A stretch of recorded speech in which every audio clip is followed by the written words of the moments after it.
पता नहीं ये चारों रसोई में क्या करती रहती है। 1 घंटे से 1 कप चाय के लिए बोला था, अभी तक लेकर नहीं आई तुम्हारी माँ। अब यहाँ बैठे बैठे मेरा मुंह देखते रहोगे या जाकर देख कर भी आओगे? हाँ पापा जी, मैं देख कर आता हूँ। आज तो इन लोगों ने हद ही कर दी। अरे इतनी भी क्या इम्पोर्टेंट बात चलती रहती है इन लोगों की कि काम समय पे खत्म ही नहीं होता। मम्मी, मम्मी क्या कर रहे हो आप लोग? पापा कब से चाय का वेट कर रहे हैं, उनको चाय दे दो ना। अरे मैं तो उनकी चाय से परेशान हो गई हूँ। कितनी बार चाय पियेंगे? सुबह 1 कप तो पी चुके हैं वो। अरे तो 1 कप और दे दो ना, 4 लोग, इतना तो कर ही सकते हो। अरे 4 लोग हैं तो क्या दिन भर काम ही करें? बात नहीं कर सकते क्या? भाभी हम सुबह निकल जाते हैं, उसके बाद पूरा दिन आप लोगों के पास टाइम होता है, तब करिए ना बात, कोई नहीं रोकेगा। अच्छा तो अब तुम बताओगी कि हम कब बात करें कब नहीं? अच्छा चल जा, अब चाय और नाश्ता दोनों लेकर आती हूँ। यहाँ खड़े होकर डिस्टर्ब मत कर हमें। अभी जाके बताता हूँ पापा को। आप ना उनसे ही डायरेक्ट बात कर लेना। अरे जा ना, डरती हूँ क्या उनसे? पापा चारों आपस में गप्पे लड़ा रही हैं, देखते हैं कब तक चाय नाश्ता आता है। अरे तो तूने पूछा नहीं क्या? अरे माँ ने भेज दिया, कहा ला रही हूँ, अब मैं क्या बोलूँ? कुछ भी बोलता तो भाभियां बोलने लगती हैं। अच्छा, अब तुम हमारा नाम बदनाम करोगे हैं? क्या कहा हमने तुमसे? भाभी ऑफिस के लिए वैसे ही लेट हो रहा है, प्लीज नाश्ता दे दो। हम तो नाश्ता लेकर ही आए थे, यहाँ आके तो कुछ और ही सुनने को मिल गया। हमारी भी चाय दे दो, बन गई हो तो। हाँ पापा जी, आपकी भी चाय लाई हूँ, ये लीजिए। भगवान, क्या कर रही थी? कितनी देर पहले तो रसोई में गई थी। वो तो हमारे साथ ही थी, काम में हाथ बंटवा रही थी पापा जी। इन लोगों को बोलने दीजिए पापा, काम से ज्यादा इन लोगों के मुंह चलते हैं। पता नहीं पूरा दिन किचन में क्या करती रहती है, मैं तो परेशान हो गया हूँ। अब तुझे राखी ही सही करेगी, अब देखना। डरता हूँ क्या उससे? हाँ आप भी ना। मम्मी पापा आ गए, पापा आ गए मम्मी। हाँ पापा आ गया, तुम्हारे लिए टॉफी भी लाए हैं। पापा हमारे स्कूल में ना पिकनिक लेकर जा रहा है, लेकिन मम्मी ने मना कर दिया। हाँ क्योंकि अभी आप छोटे हो ना, इसलिए अभी मम्मा और पापा को भी अकेले कहीं नहीं जाने देती। मम्मा प्लीज जाने दो ना। अच्छा सुनो राखी, मुझे आज ना एक जगह पार्टी में जाना है, 5 मिनट में निकलूंगा। मम्मा मैं इतना बड़ा कब होऊंगा जब बिना किसी से पूछे कहीं भी जा सकूं? बेटा इतना बड़ा तो तेरा बाप भी नहीं हुआ। यश ये सुनकर हंस पड़ता है। मम्मा प्लीज। जिद मत करो, मुझे जाने दो रसोई में। और गर्ल्स क्या हो रहा है? लग रहा है खूब गप्पे शप्पे लड़ाए जा रहे हैं। आजा तू भी हमें ज्वाइन कर ले। क्यों नहीं करूंगी? इतनी कूल गर्ल गैंग को ज्वाइन करना मैं कैसे मिस कर सकती हूँ? क्या कब से कूल कूल कर रही है? ये बता पीयूष को क्या हुआ? अरे पीयूष को क्या होगा, मना ही किया है। ठीक किया, अभी बहुत छोटा है पिकनिक के लिए। क्या माँ जी, आप भी राखी को डरा रही हैं? अरे पीयूष के साथ उसके टीचर्स और क्लासमेट्स भी तो होंगे ना, और अगर बच्चों को अकेले छोड़ेंगे नहीं तो वो स्ट्रांग कैसे बनेंगे? नहीं भाभी, मुझे बहुत डर लगता है। डर बाकी पेरेंट्स को भी लगता होगा ना, लेकिन इसका मतलब ये तो नहीं कि हम बच्चों को बांध के रख दे। अरे बस कर प्रियंका, राखी का मन नहीं है तो उस पर दबाव मत डाल। हाँ भाभी, ऐसा करूंगी कि पिकनिक वाले दिन मैं पीयूष को कहीं घुमाने ले जाऊंगी। हाँ चल ये भी ठीक है। हाँ ये ठीक रहेगा। अच्छा अब ये बताओ, आज रात के खाने में क्या बनेगा? आज बनेगी खीर पूड़ी और सब्जी। अरे वाह, तब तो मजा ही आएगा।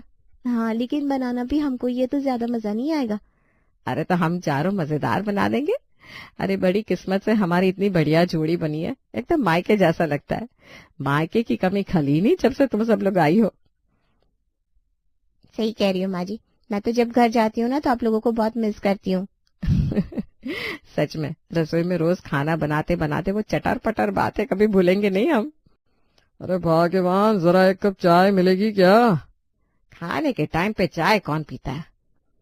अरे चाय का कोई टाइम थोड़ी ना होता, वो तो जब मन किया तब पी लिया। अभी काम कर रही हूँ, कुछ देर में भिजवाती हूँ। अरे वाह, यह हुई ना धर्मपत्नी वाली बात। 1 घंटे बाद। अरे भाग्यवान, अभी तक चाय नहीं बनी क्या? अरे हाँ, मैं तो भूल ही गई थी कि मुझे चाय भी बनानी है। सच में तुम लोगों के साथ काम काम में ना समय का पता ही नहीं चलता। माँ जी, हम काम कम और गप्पे ज्यादा लड़ाते हैं, काम तो रहता ही नहीं। अच्छा जल्दी से पूड़ियाँ बेल लो और छान लो, तब तक मैं उनसे बात करके आती हूँ। चाय ना मिलने पर ना पक्का मुंह बन गया होगा उनका। हाँ माँ जी, आप जाइए, इससे पहले कि पापा जी गुस्सा करते करते यहाँ तक आ जाए।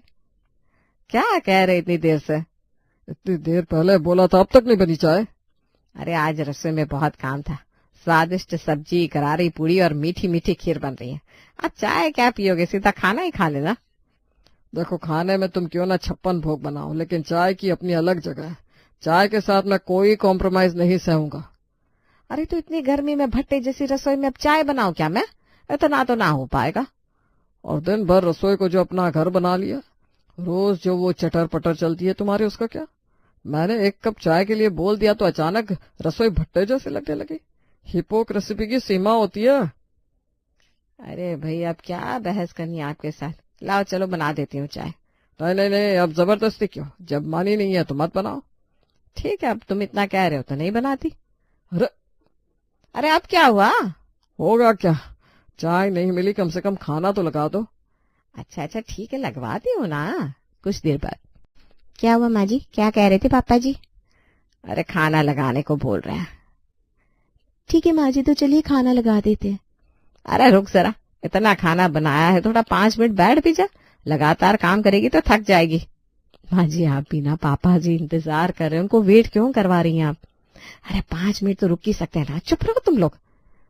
माँ जी आपकी आदत भी ना बिगड़ गई है, आप सिर्फ बैठ के हमारे साथ गप्पे लड़ाना चाहती हैं। बुढ़ापे में अगर ऐसी बहुएं मिल जाएगी तो गप्पे लड़ाने का मन क्यों नहीं करेगा भाई? अच्छा माँ जी चलिए अब लगा देते हैं खाना, नहीं तो पापा जी गुस्सा करेंगे। अच्छा चल भाई लगा दे, खाना खा ही लेते हैं। भैया आज क्या बना है खाने में, ले आओ जल्दी से, बहुत भूख लगी है। अरे बेटा, वो तो गप्पे चल रहे होंगे, थोड़ा सब्र कर ले। पापा बहुत अच्छे से जानते हैं इन लोगों में क्या चलता रहता है। वो तो लग ही रहा है, देखना बता भी तो रहा है। अरे तुम लोग तो काम पे जाते हो, मैं रहता हूँ घर पे, मैं सब देखता हूँ। सुबह होते नहीं कि इन लोगों की गप्पेबाजी शुरू हो जाती है। अगर एक बार इनकी ट्रेन निकल गई तो वो रुकती नहीं। कर ली मेरे बेटों से मेरी बुराई? अरे क्या मिलता है आपको ऐसा करके? सुकून मिलता है। अब ये सब करके ही सुकून पाओगे क्या? अरे माँ छोड़ो ना, ये बताओ क्या बना है। अरे अभी आएगा तो देख लेना, तब से क्या पूछे जा रहे हो? माँ गुस्सा तो मत करिए। अब तो भी मुझे सिखाएगा? तुम लोग ये बताओ पहले कि क्या बोल रहे थे हमारे बारे में? माँ आपके बारे में ही बोल रहे थे कि आप लोग पूरा पूरा दिन सिर्फ गप्पे लड़ाती हो। अच्छा, तो इनसे बोल दे क्यों ना लड़ाए हम गप्पे, और इनको दिक्कत क्या है उससे? कुछ नहीं, बस चाय नहीं मिलती ये कह रहे थे। अच्छा बेटा, मैंने कब कहा ऐसा? अरे भाग्यवान, छोड़ो भी। अरे क्यों छोड़ दूं भाई, आप एक भी मौका छोड़ते हैं जो मैं छोड़ दूं? और जरा बताइए अब आपको क्या दिक्कत है हमसे? हाँ अरे भाग्यवान, मुझे कोई दिक्कत नहीं है। मैं तो बहुत खुश नसीब हूँ कि मुझे तुम्हारे जैसी पत्नी और इतनी अच्छी बहुएं मिली जो मिलजुल कर घर चलाती है, वरना आज के जमाने में ऐसा कहाँ होता है भाई। हाँ पापा, ये तो आपने ठीक कहा। अगर ऐसा है तो बुराई क्यों कर रहे थे? अरे भाग्यवान, किसकी इतनी हिम्मत कि कोई बुराई करेगा? वो तो हम बस ऐसे ही मजाक कर रहे थे।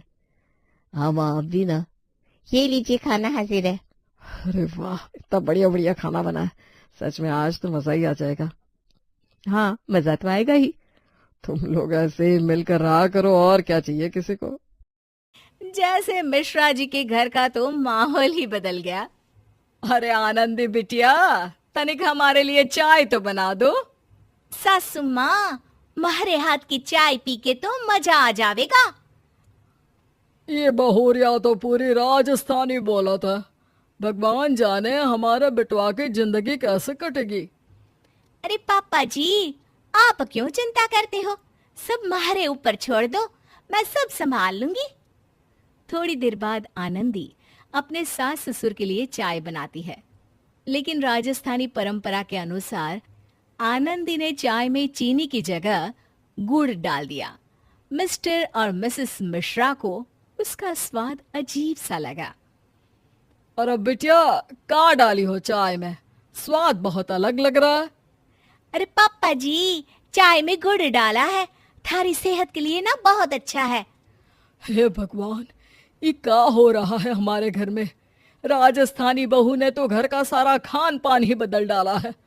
हमको नहीं पीनी गुड़ वाली चाय, वापस लेकर जाओ। सासू माँ, मारे को लगा कि ये सब आपको पसंद आवेगा। तभी वहां पर आनंदी का पति अंकित आता है। देखो बेटा, अपनी पत्नी को जो है समझा लो, इस घर के रीति रिवाज बदलने की कोशिश ना करे। ठीक है माँ, मैं आनंदी को समझा दूंगा, वो आगे से ऐसा कुछ नहीं करेगी। अच्छा देखो बेटा, 2 दिन बाद रविवार को हमारे कुछ दोस्त आ रहे हैं। तुम्हारी शादी में नहीं आ पाए थे। अपनी पत्नी को कहना कि तनिक अच्छा सा खाना बना दे उनके लिए। ठीक है पापा, मैं आनंदी को अच्छी तरह से समझा दूंगा। रविवार को मिश्रा जी के ऑफिस के कुछ लोग उनके घर आते हैं। उनके लिए खाना पूरी तरह से आनंदी ने तैयार किया था। आनंदी बहू, ये देखो तुम्हारे पापा जी के दोस्त आए हैं, इनके लिए जरा खाना तो लगा दो। आप सब लोग पधारिए, मन ने तो खाना कब से लगा के रखा है। भाई मिश्रा जी, खुशबू तो बहुत अच्छी आ रही है। लगता है आपकी बहू ने काफी जायकेदार खाना बनाया है। सब लोग खाने के टेबल पर पहुंच चुके थे। आनंदी खुश होते हुए वहां पर आती है और ढके हुए खाने के ऊपर से प्लेट हटाती है। खाने की प्लेटों में बड़ी बड़ी बाटी देखकर वो लोग हैरान रह जाते हैं। अरे ये क्या बनाया है आपकी बहुरिया ने? ऐसा लगता है कि हम सबका मजाक उड़ाने के लिए बम के गोले बनाए हैं। अरे ना ना अंकल जी, ये बम के गोले ना है, इनको तो दाल बाटी बोले हैं। हमारे राजस्थान का फेमस खाना है। लेकिन दाल बाटी पसंद ना आने की वजह से मिश्रा जी के दोस्त आधा अधूरा खाना खाकर ही उनके घर से चले जाते हैं, जिसकी वजह से मिश्रा जी और उनकी पत्नी आनंदी से बहुत नाराज हो गए। शाम को जब अंकित ऑफिस से आता है तो मिश्रा जी उससे कहते हैं, देखो अंकित बेटा, हमने तुमको पहले ही कहा था कि अपनी पत्नी को जरा समझा कर रखो। आज हमारे दोस्तों के सामने हमारा मजाक बना कर रख दिया। आनंदी, मैंने कहा था ना तुमसे कि तुम्हें यहाँ के रहन सहन के हिसाब से काम करना होगा। मेरे से गलती हो गई अंकित जी, आगे से पूरा ध्यान रखूंगी। रात हो चुकी थी। मिश्रा जी का पूरा परिवार सोने के लिए अपने अपने कमरों में चले गए। वहीं आनंदी की बनाई हुई दाल बाटी रसोई में बस ऐसे ही पड़ी थी। आनंदी आज बहुत दुखी थी। उसने बड़े प्यार से सबके लिए खाना बनाया था। तभी अचानक रात के अंधेरे में मिश्रा जी के घर में चोर घुस आते हैं। मिश्रा जी, उनकी पत्नी, अंकित और आनंदी सब लोग चुपचाप एक कमरे में इकट्ठे हो गए। वो सब डरे हुए थे। अब क्या होगा? हमारे घर में तो चोर घुस आया है। सासू माँ, आप चिंता ना करो, मैं अभी रसोई में जाकर कुछ सोचती हूँ। अरे आनंदी, पागल हो गई हो क्या? तुम अब रसोई में जाकर कुछ सोचोगी? क्या मतलब है उसका? हमारे दिमाग में ना एक बहुत सॉलिड आइडिया आया है। अंकित जी, आप बस ना 2 मिनट रुक जाओ। इतना कहकर आनंदी दबे पांव रसोई में जाती है और यहाँ वहां नजर दौड़ाती है।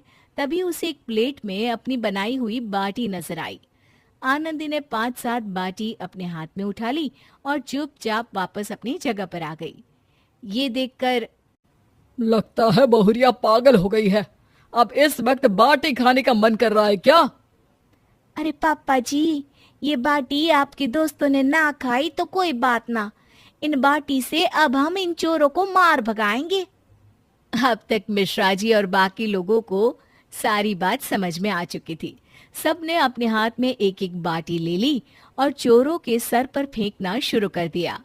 अचानक से हुए हमले की वजह से चोर डर के मारे वहां से भाग गए। आनंदी बहू, तेरी दाल बाटी के चक्कर में आज हमने तुझे बहुत डांटा, लेकिन इस खाने की वजह से ही आज हमारी जान बची है। अरे मेरी राजस्थानी बहू, बहुत काम की निकली तू तो। लेकिन आनंदी, तुम्हारे दिमाग में ये आइडिया आया कैसे? वो किसी ने हमारे हाथ की बाटी ना खाई तो मन में बड़ा बुरा लगा। जब मैं रसोई में गई तो मन ने सोचा रसोई से चाकू वगैरह कुछ लेकर आऊंगी। फिर देखा ये बाटी रसोई में पड़ी पड़ी सूख गई थी और सूखने के बाद ये पत्थर से भी ज्यादा मजबूत हो गई। अरे वाह बहू, तुम्हारा दिमाग तो कंप्यूटर से भी ज्यादा तेज काम करता है।